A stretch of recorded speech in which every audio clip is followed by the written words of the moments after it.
Hey, it's your open source advocate, and I'm back with another video. I wanted to cover a cool application that I found called Portainer. I talk about Docker all the time, and I use Docker for a lot of the projects that we do, and I'm becoming much more familiar with Docker as we go. But one of the things I was thinking was, okay, I know there's got to be a UI that makes it a little bit easier to look at Docker in and of itself. So I'm going to log into one of my systems here locally at my house.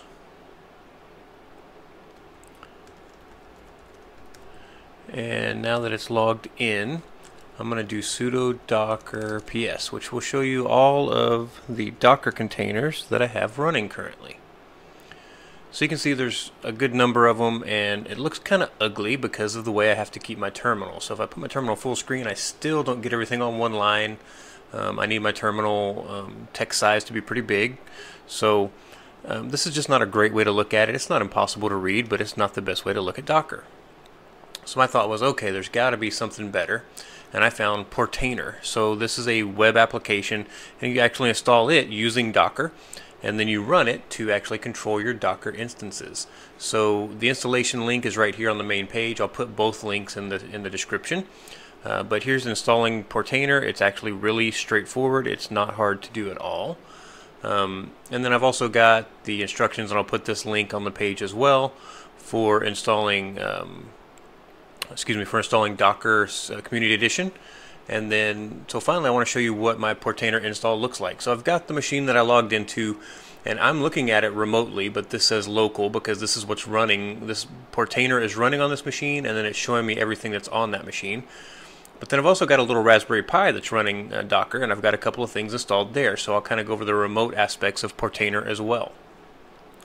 So before we move too far, I want to go through a few things. So when you first come in, this is kind of the view that you see, and you see the different instances you've got. So if you're an IT admin or somebody who runs a lot of different machines that have Docker going on it, and you're trying to control those things, this is a great way to come into it to see all of your different instances. I do want to go down here to settings real quick. So right out of the gate, you can see that you've got some settings that you can turn on and off, and I just left them all off for the most part. But there are some kind of general settings that you can see. But right here on the authentication setup, so you can use this local authentication. So this is what's actually running, and I'm using here on this machine. But you can also use LDAP. So if you have LDAP authentication and you've got a bunch of users that are using LDAP, you can set this up so that they can authenticate into your Portainer system. So if you've got other admins that you have working under you, you can set that up, and then also you can use OAuth if you want to use OAuth. I am not using those things, so don't misunderstand me. But I think it's pretty awesome that you can do that. So if we go back here, you can have that. Then you have a little bit of about.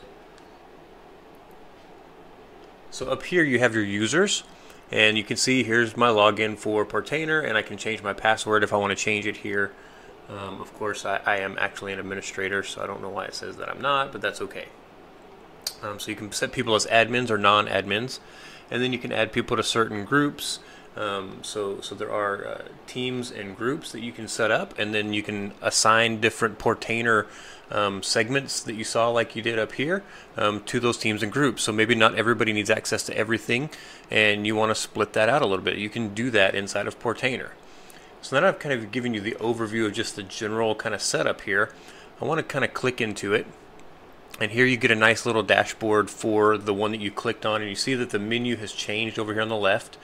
So you kind of get this overview, but you can click on containers, you can click on images, you can click on volumes, you can click on network.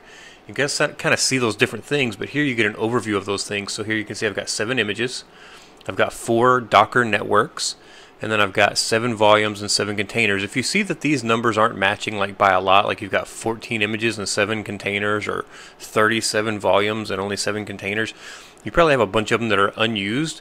And if you click into these things, it gives you a list. And if they're not used, it'll say it out here in the grid, and then you can go through and just remove those things that aren't being used. If you want to get back to that spot, it's pretty easy. You can get back to your dashboard right here. So the interesting part is really the containers. So here are my containers, and you can see what's running. And right now I've got GitLab stopped because GitLab is a resource intensive system. So I have it stopped because my system only has a certain amount of RAM on it already, and GitLab really eats that up. These others just don't do as much damage to it. And so you can see that in here.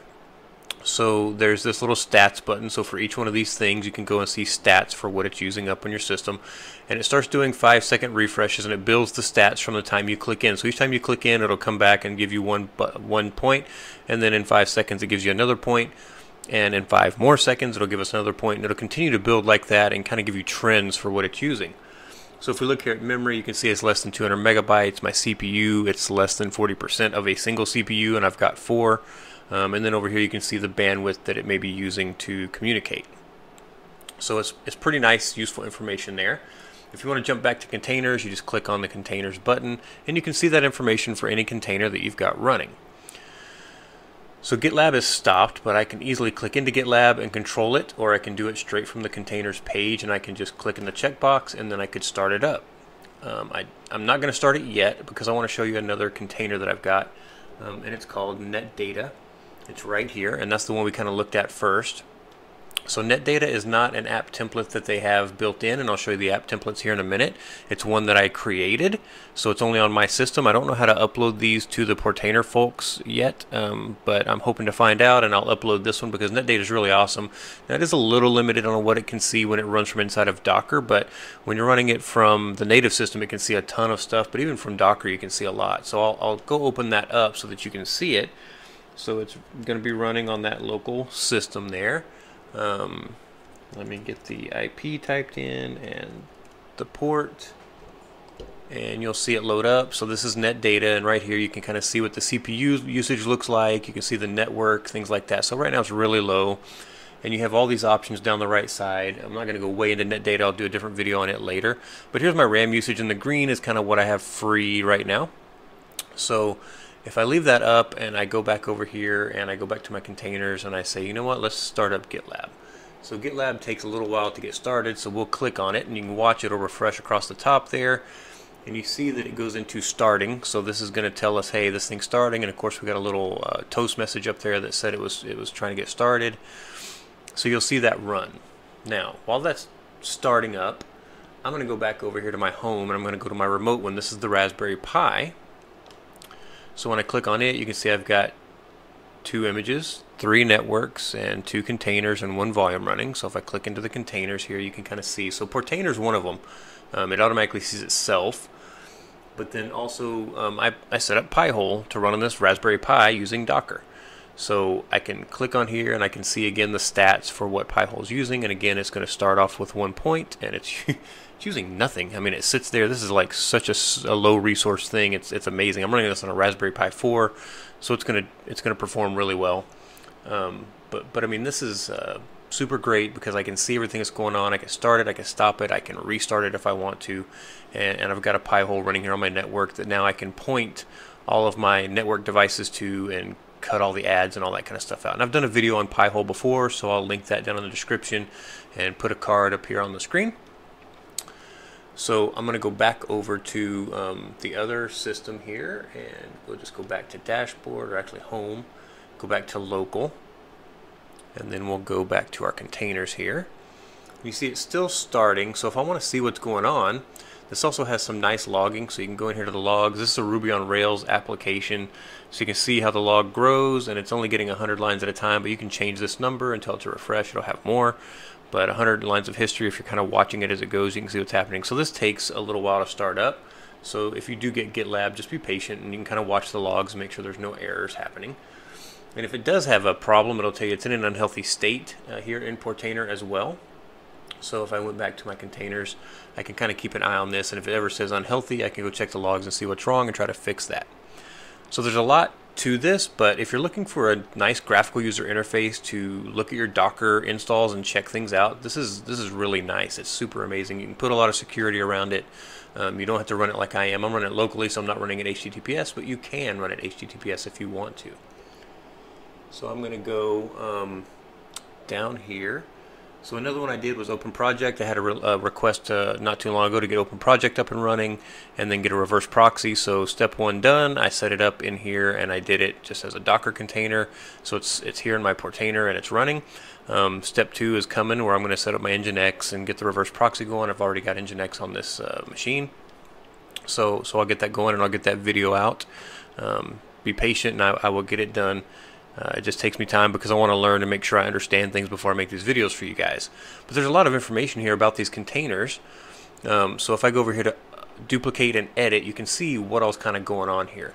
So first it gets a name, then it gets where is the project. So if it's in Docker Hub, you can set up this project. Now you don't have to use Docker Hub. If you go back over to those settings, you'll see that there's a place where you can set up your own repository of Docker images that you might have or your company might have made, and you can set up a URL there where you can reach those images as well. So it becomes something where you can have private Docker images as well as public ones like are on Docker Hub. But in this case, I built this template and I set it up here for Docker Hub, and then I went and set up all of these other little things, and basically the way I do it is I go and look at what the requirements are to run the command. So if I go to, let's just look at netdata, Docker. If we do that, we'll go here to Docker Hub, and right off the bat what you want to know is what is the image name that you want to pull. So that's real easy. It's just this part right here, so it's just netdata. But you want to kind of scroll down and see if there's a better example command here. And in this case there is. So it says name netdata. Now you can make the name whatever you want. This is just what it shows up as in Docker. But here you've got a port that you need to forward. So that's available over there, and I'll show it. And then volumes that you need to set up. And basically looking at these volumes, you just need to understand that this is the host. This is the, let me make sure, this is the container. No, this is the, yeah, this is the host, this is the container, and then it's read-only. Host, container, read-only. And then same thing, host, container, and then RO means read-only. So if you don't see RO, then it doesn't have to be read-only, it may be a writable volume. So just as you're going along, you learn those things. Now there's some preset templates, but when you're wanting to create your own template, this is important information. Capabilities, so you can set up capabilities in Portainer as well. So you turn this capability on basically. And then this part, I couldn't find how to do it, so I didn't do it, but it seems to be running fine. And then again, here is the name of the image that you would want to get. So if we go back to Portainer here, so you'd give it a name, and netdata, you'd put here just netdata, netdata/netdata. And then basically you go down here and you would have a port, and in netdata's case it would be 19999, and then the same thing here, 19999. It's a TCP port, so unless it tells you otherwise, it's a TCP port. If it says UDP, you just click on that one to change it. And then you can set up multiple port forwarding, so you just click this button and it adds another one where you could add one if you need to, and if you don't, click the trash can. And then as you move down, you'll see, is this something that's for everybody or just administrators? And then you can say auto remove old ones and then start this one. So this is the button where you would click start, but we need to do a few other settings. So there's also a little thing that says advanced mode. So if you click on that, you can go to advanced mode and you can see a few more settings that you may need, things like that. But as you hover these little question marks, it gives you information about what this is, just to kind of help you understand, like, okay, what is it going to do when I turn this thing on? So as you move down, you'll see down here we have some information, and you can set up commands that get run whenever the Docker container gets started. A lot of times the image itself has commands and they'll autofill, so I don't mess with these at all unless I feel like there's something extra that needs to be done. So volumes, I talked about volumes a while ago. Sometimes you need to set up volumes. So when you click on volumes, it'll be blank. You would click this button and you would get this kind of setup, and you'll see that it's usually one line and it's got this highlighted where it says volume. You would say bind if you need to bind it to some other folder. So in this case, I set these up and I told it bind, and then in this case it's writable, but like on netdata, and I'll go show you netdata because it's different. It's useful for you to see that, I think. So let's click into netdata.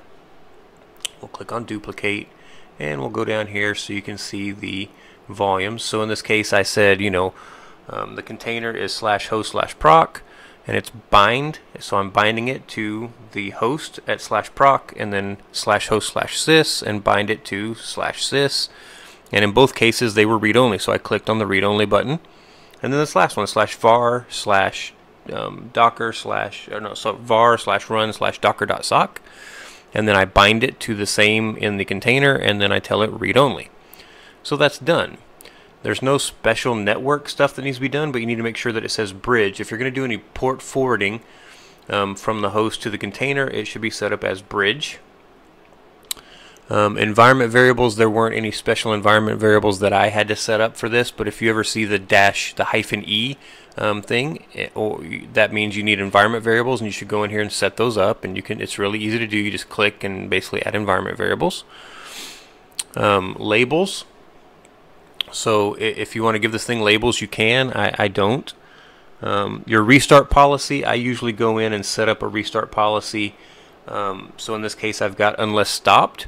So what this means is it's always going to restart if the server restarts unless I stopped it first and then restarted the server. Then it won't, because I wanted it stopped, so it's going to stay stopped until I start it again. But if it's running when the server restarts, it's going to come back up into that running state. So yeah. Runtime and resources. So here you can limit how much resource these containers are allowed to use from the host system. So basically, if you've ever set up anything like VirtualBox where it has limits that you can set on what it can use, this is the same idea. You set your memory limits, and then you can set your CPU limits, and that way that container doesn't go wild and use up everything you've got. There's some containers that will do that. GitLab seems like one of them, so you might want to limit some resources if you're running a whole lot of things. Finally, the capabilities. So we talked about that, and it had that one that was sysptrace. So basically, I came down and found sysptrace in the list, and I turned it on. That was pretty much all I had to do. And once I've created my template, I started it up. It goes and pulls down net data for me. I don't have to do anything special. It does everything in the background, and it lets me know when it's running. Now, there are pre-made templates, so you can see there's a ton of pre-made templates in here. So if you're interested in running one of these things in Docker, you don't have to go out and do the whole thing where you go get the commands and set everything up and that kind of stuff. There's people who've created these templates and pushed them up into Portainer for you. So you can go out here and actually get these things, and you can see there's just tons of these things out there. So if we keep just rolling down, there's a lot. And someone will tell you, hey, you need a database, that kind of stuff. Their templates should take care of that, but if they don't, go find the template for the database and then set up a network for those to use, and I'll go through that in another video. But I mean, just look at all of the templates. Now these three are mine. I set up these templates. These are not something that are just out there on the app templates yet. Once I feel really good that these are solid for anybody to use, I'm going to try to figure out how to give them to the Portainer people so that they'll be included in future releases. But pretty cool. So this is Portainer for the most part. So let's go back and we'll look real quick, and it says it's unhealthy, so something went wrong in trying to start it up. Let's see if we see what it is. We can check our logs here.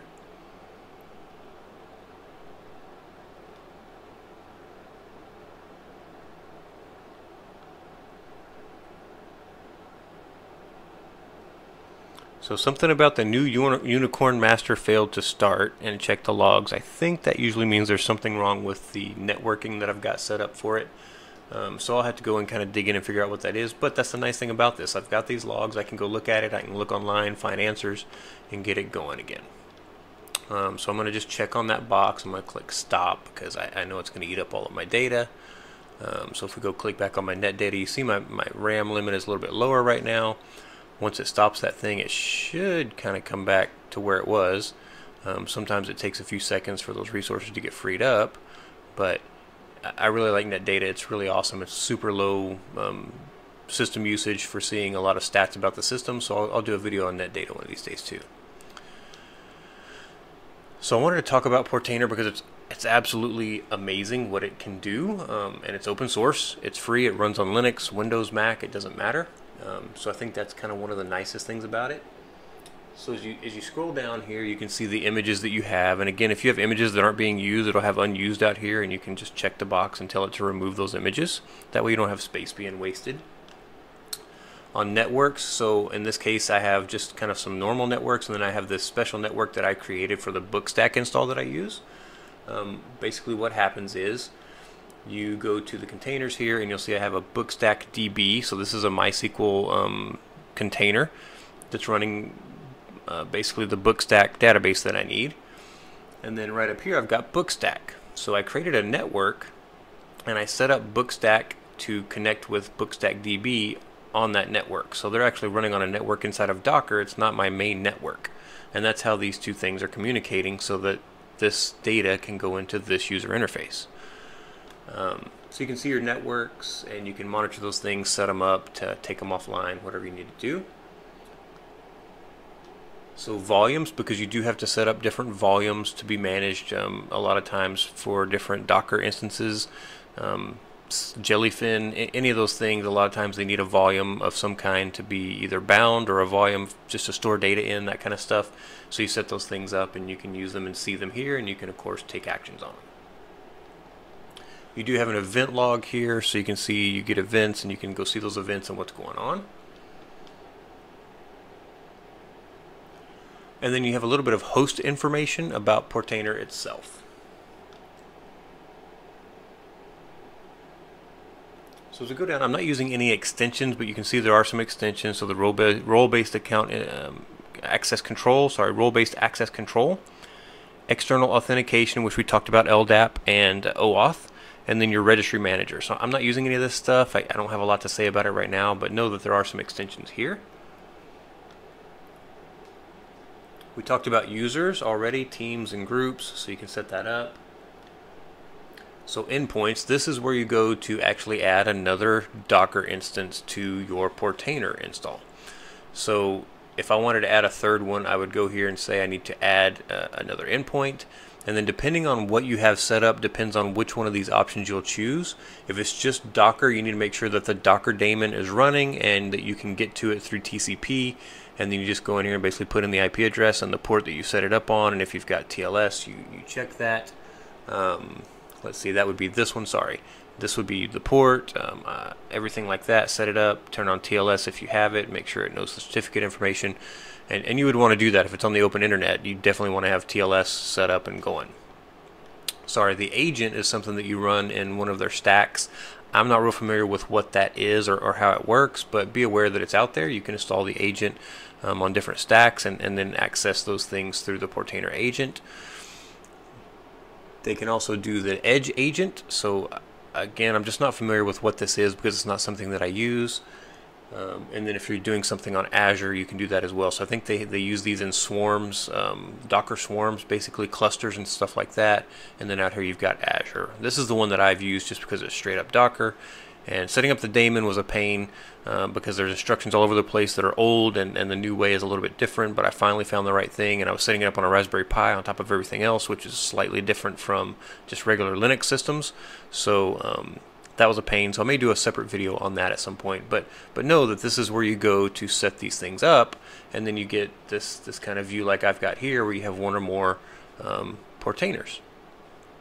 So I've got this Raspberry Pi, and I want to go through an actual app template install. So I'm going to go down and I'm going to try Ghost. Now, one thing I know about Ghost is that when you set it up, it wants to be it wants to have an actual host name. So let's look here. We've got a name, so I'm just going to call this Ghost. You have to do the most minimal stuff here to actually get this going. It's got a bridge already set up. I don't know if I can really get to much else as far as setting this thing up. It's already been kind of set for me, so not messing with too much of the settings is probably good.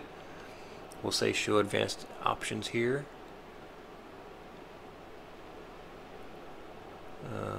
Host and container, so I don't need to port forward this, I don't think, but well, we'll just leave it.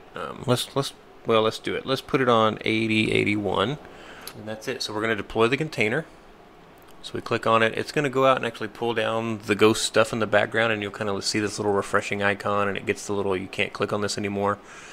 So we'll give it just a minute, and we'll see what happens when it pops up to tell us that it's done. Hopefully it won't take very long. Normally when it finishes, by the way, it will jump back over from the main, normally when it finishes, it will jump back from this screen over to the container screen also, so you don't just get the little toast message and you might miss it. It'll actually take you back just like that. So it tells us it's done. It tells us that Ghost is here and it's going. We know the IP address and we set up 8081. So let's go see if we can hit that.